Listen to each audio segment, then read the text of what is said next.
What is going on, you guys? I want to talk to you today about a subject I've seen some disagreeing points of view on, and whether it's okay or not to play Legion with unpainted miniatures. Now, I understand that there's different perspectives on this. I have my own opinion on it, but the question here is that okay?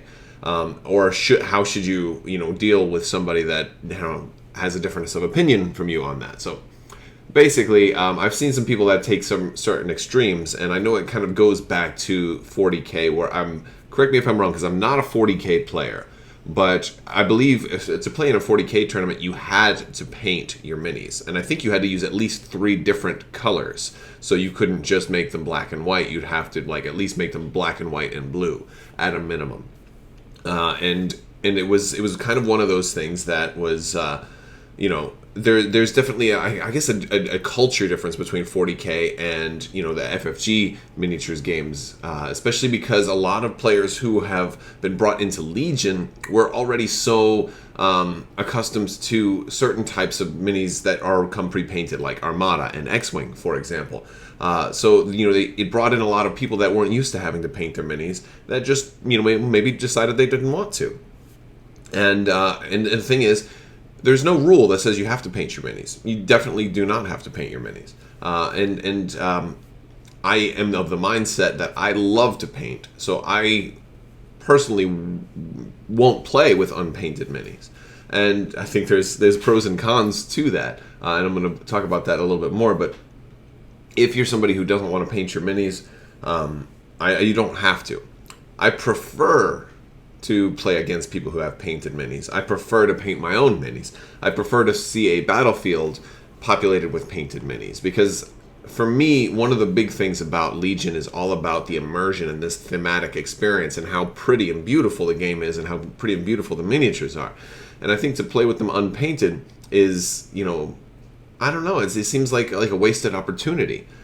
So I think at a bare minimum, you can do some kind of primer and dry brush method where you at least get a little bit of color on them. Actually, I think that would look kind of cool for somebody to do like a black and white kind of monochrome rather army. I think that would be pretty cool. But still, I mean, it's not hard to do some basic primer spray paint and a little bit of dry brushing of gray, a little bit of dry brushing of white. That's kind of what I do with my zombies from Zombicide, because I've got like thousands of them, and it's just too much to paint them all individually. But yeah, that's I would recommend at least looking into a monochrome method if you wanted to get into painting, but you're not that good.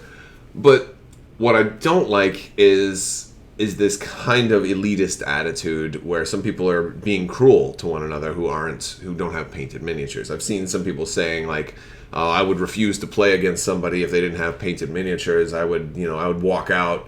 Or whatever, and well, there's really no need to be rude. If somebody doesn't have painted miniatures, and that's who you're in a tournament paired up against somebody, be a grown up and play them. Be a decent human being. Maybe you're not a grown up. Maybe you're 17 and you're playing or something like that. But my point is, there's no reason to be rude, and there's no reason we should ever be unkind to one another just because somebody hasn't painted their minis. And if it makes that much of a difference to you, offer to help them. If painted miniatures is that much of a big deal to you, try to do something about it. Try to offer to help. That's one of the things I do. I really like painted minis, and so one of the things I do is I have videos on my channel talking about different ways. Like sometimes I'll do a painting with an airbrush. Sometimes I'll do painting with a brush. Sometimes I'll do quick methods. So hey, if you're just trying to get your foot in the door, this is maybe something that you want to look at.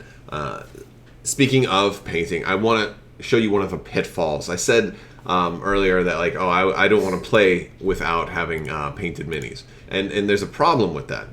And the problem that I ran into is when the game first came out, I didn't play for a while because I was trying to get a full army painted. I actually went so far as I took time off of work so that I could have just free time to stay at home and paint. So I could at least get one army painted before playing that first weekend. And I think I was one of the only people that did that, because a lot of other people didn't have painted minis. And this is actually where I saw certain comments and like that were really how dare these people play without unpainted minis? And I'm like, the game just came out like 2 days ago. You expect people to have all their army. I don't expect people to take time off of work and sit around doing nothing all day but painting. I mean, I've got 3 kids, so I can't even sit around and do nothing all day. But, they were in school at the time, so I had a few hours where I could get some painting done. But the thing is, I rushed through getting all of my core wave stuff painted. And so some of it came out kind of bad. So I'm going to show you some of my paint, or at least one. I'm going to show you one unit that I did not like. My Stormtroopers, I didn't come out very good, but I'm not going to do that. I'm going to show you a Rebel Troopers that I did. So here's one of the Rebel Troopers that I did. This was the first Rebel Trooper unit that I did. I actually started doing these guys on a live stream on the channel here, and they came out. I really, really did not like the way they came out. One of the main reasons is I didn't think about the color scheme. I just wanted to get color on them, so I just picked like random colors. I didn't know what I was going to end up doing. I went with like this dark green and this purple, and it was splotchy, and I put it on there really quick. You can see on some like the knees here, there's white parts poking through because I primed them in white. I didn't even get the paint to fully cover the leg. So maybe you're a player who doesn't have everything painted yet, and it's not because you don't want to paint, but maybe you're a player who is just taking your time and wanting to paint everything right. So maybe you have a lot of stuff that's still unpainted. Honestly, I have no problem with that at all. Take your time, do it so that you're satisfied with it. If you don't have that many, maybe you're not the best painter in the world, and I'm certainly not, as you can see here. But do it to where it makes you happy. Paint them such that you enjoy painting, because painting, I think, is very soothing, and I think it's very satisfying. But paint it also that you like the paint job, that is something that you're proud of. Maybe this is just the best you can do. Like maybe if this was the best I could do, then I'd be proud of that. But I knew that I could do better than that. So later on, after I got everything painted, I went back and redid some of the Rebel Troopers you can see in the background here with like the black coats and stuff. Like they're a little more consistent. They're a little bit more decent. But now when I got my Fleet Troopers, I took my time on my Fleet Troopers, and I think they came out a lot better. I have 2 different units. I have one with that are canonical from the episode 4 with the blue shirts, and then I have another unit that I did with white shirts. Just because I didn't want them all to be the same. And so the other unit on the left is, they actually look a little bit like Han Solo, kind of, with the white shirts. So I thought that was kind of cool. Looks kind of Star Wars-y. And then I did my Leia. I did Leia different because I just straight up, is painting supposed to make you happy, right? I didn't want to do Leia in the Return of the Jedi kind of colors that they had. So I decided to do Leia as Hoth because all of my battlefields are Hoth-based, and, Hoth just seems to work. So, and plus we've got snow troopers and everything, I'm really hoping to get Echo Troopers at some point. That would be very, very cool. So, Hoth Leia is what I decided on, and I think she came out pretty well. I will say one thing about here. Some people have asked me about the eyes. You can do a really, really fine brush on the eyes, and sometimes there's like a method where you do like null space, where like maybe you'll paint a big circle, right? And then you come back above and then paint over it, like partially, just so you get like a smaller area that maybe your individual brush couldn't do so easily on its own.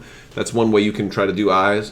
But I actually don't do the eyes. I don't paint eyes. What I did is I paint eyeballs. I mean, not eyeballs, eyebrows. I painted her eyebrows and her lips and everything, but I didn't paint the eyes because, like, when you're looking at it from above, the shadow of where this forehead comes out kind of almost looks like there's eyes there anyway. So for me, I was happy with that. That's not everybody's going to be happy with that, but that was good enough for me, and I was satisfied with that. Could have been a little bit better. I used to do eyes once upon a time when I was painting Zombicide. I was painting all of my zombies' eyes. And the problem is I made so many mistakes. I would get like one good zombie for every 3 bad zombies when I was doing all the eyes. But the thing is, the failsafe there was that I had like this Blood for the Blood God paint that if I made a mistake, I could just cover it up with blood. Can't do that in Star Wars Legion. Well, I mean, I guess you could if you really wanted to be wild.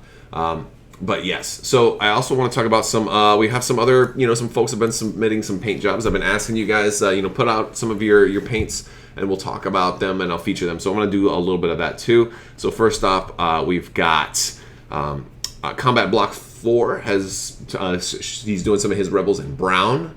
So that's cool. Thank you for that. We also have some terrain from Corvus Games Terrain, which is looking pretty nice. I like the buildings there. Very cool. It's kind of cool. You got like a bridge on those two. What am I pointing at? Here. Yes, you got a bridge. I like the bridge between buildings. That's kind of cool. We've got some Mimban Mud Troopers from Matthias Greyjoy, and he's been working on these for a while. So it's pretty cool. If you've seen Solo, you'll see that Mimban is featured there, and you get your Mud Troopers. So that's interesting. I wonder if they will show up at some point too. A different type of core, possibly. From Usnan, we have his Forest Fleet Troopers, which are meant, and this works because if you want them to blend in with your Rebel Troopers, everybody painted their Rebel Troopers green, or not everybody, but a lot of people did like earth tones, like browns and greens for the Rebel Troopers was very common. If you want them all to blend in and look like they're part of the same army, then that's a good way to go. I like the camouflage in the pants too. He also did a Force Awakens style Leia. Kudos for originality there and the color scheme. I dig it. So thank you guys for submitting your paints. I do want to remind you all there is another expansion, not expansion. If you'd like to win an expansion of your choice, there's another round of the giveaway going on right now, so you can win a Cool Stuff gift card for $20, and all it takes to do that is to be a subscriber and leave a comment on this or one of my videos. It's as simple as that. Thanks so much. Keep submitting your paint jobs. Don't forget to check out Crabbok.com. If you liked the video, go ahead and give it a thumbs up. Let me know what you think down in the comment section. Thank you guys so much for watching, and have a great day.